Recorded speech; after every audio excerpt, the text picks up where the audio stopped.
Sur cette vidéo que nous nous sommes procurée, on peut voir l'individu faire tomber la victime, lui donner des coups de pied dans le visage et sauter à pieds joints sur son crâne. La victime est laissée pour morte. L'homme a ensuite été interpellé. Son identité n'est pour le moment pas vérifiée, mais selon ses déclarations, l'homme serait âgé de 24 ans et serait d'origine angolaise. Il est également inconnu des services de police et de renseignement sous cette identité. L'enquête déterminera le profil psychologique de l'agresseur. Il y a plusieurs questions. La présence de cet individu sur le territoire français. Je voudrais qu'on revienne à ce qui s'est passé à la RATP. Ce sont des propos proprement hallucinants, choquants, tenus par un conducteur de la RATP. Puis nous verrons, il a déjà fait parler de lui auparavant dans une vidéo.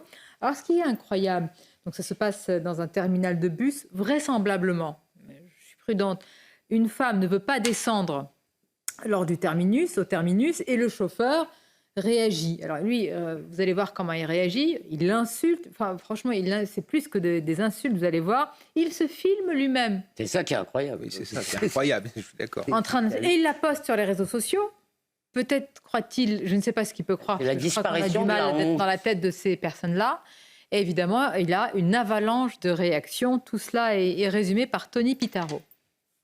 Sortir, c'est le terminus, tu sors. Tu peux appeler les flics, appelle même les... Ferme ta mère, je te tout de suite là. Pendant 46 secondes, ce chauffeur de bus insulte une femme qui, selon lui, ne souhaitait pas descendre au terminus. Espèce de ferme ta ici avant que je te bosse ta mère là.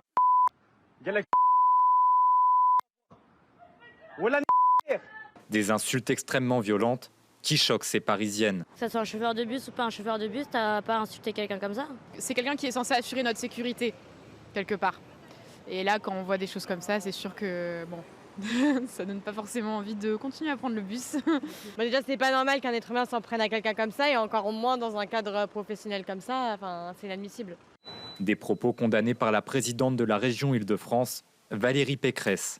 Ce comportement extrêmement choquant d'un conducteur de bus vis-à-vis d'une voyageuse porte atteinte au service public de transport et doit être sanctionné. Début septembre, ce machiniste s'étonnait du nombre de femmes dans une ligne de bus.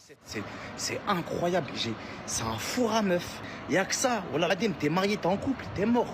Tes yeux, tu saignes des yeux.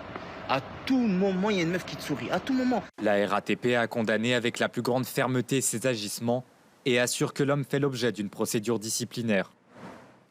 Mais moi, ce qui m'étonne, c'est qu'après la première vidéo, le four à meuf, si vous voulez, c'est une charmante expression, il n'ait pas été tout simplement viré. Non mais ça va, une procédure disciplinaire. Vous voyez, c'est ça les chichis.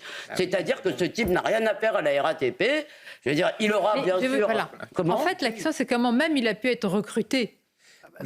On l'a peut-être pas interrogé sur ce qu'il pensait des femmes dans les autobus. Mais... Il a l'air assez expansif, ce jeune homme. Non, quand même. Les germes d'une radicalisation, d'une certaine vision de la femme qui me semble incompatible avec un service public. Oui. Oui. Je voudrais qu'on évoque les suites de l'affaire de Brétigny. Je rappelle qu'un homme a été roué de coups, violemment agressé devant un centre commercial pour avoir fait une remarque à deux jeunes qui circulaient, qui roulaient dangereusement en scooter. L'un d'eux mineur a été relâché, l'autre majeur qui est un militaire est libre également, sous contrôle judiciaire. Évidemment, c'est une situation qui nous interpelle à tout le moins. Les détails avec Célia Barra devant le tribunal d'Évry. Jugé en comparution immédiate 72 heures après les faits, Moussa est placé sous contrôle judiciaire jusqu'à la date de renvoi de cette affaire. Il n'a pas pu être jugé ce mardi après-midi puisque la victime, le fonctionnaire de l'IGPN, n'a pas été informé de l'audience. Et par effet de contraste, le silence médiatique et le silence gouvernemental sont assourdissants. Le silence médiatique d'abord, les mêmes médias, bien comme il faut, qui nous reprochent souvent de traiter de faits divers, de récupérer, de fabriquer la vérité. Là, j'espère qu'ils n'auront rien à dire pour faire taire cette famille, au moins un peu de décence. Mais ces mêmes médias, vous savez, qui feuilletonisent sur des affaires Palmade, sur des affaires du petit Émile, etc., n'ont quasiment pas dit un mot de ce fait divers incroyable, mais vraiment qui dépassait en horreur tout ce qu'on aurait pu imaginer. Pas un mot, minimisé, on étouffe, on cache. Deuxième silence, le silence gouvernemental. Alors qu'on a des gouvernants qui ne cessent de communiquer, qui ne cessent de parler à tort et à travers, qui se jettent comme la vérole sur le bas clergé, sur le moindre fait divers, pour se faire mousser, pour se faire valoir. Là, rien. Silence radio. Minimum, minimorum. ministre délégué à l'égalité entre les sexes, entre les hommes et les femmes. C'est d'ailleurs inconsciemment incroyable d'envoyer un ministre qui est chargé de l'égalité homme-femme pour parler d'un viol absolument sordide qui a failli coûter la vie à une jeune femme. C'est complètement fou quand on y réfléchit. Voilà. Et cette ministre, en plein été, puisque les autres ne voulaient pas parler, qu'est-ce qu'elle a dit ? Elle a dit « Ah bah oui, je vais prendre des nouvelles et j'assure la famille du soutien. » Vraiment le minimum. Pourquoi un tel silence ?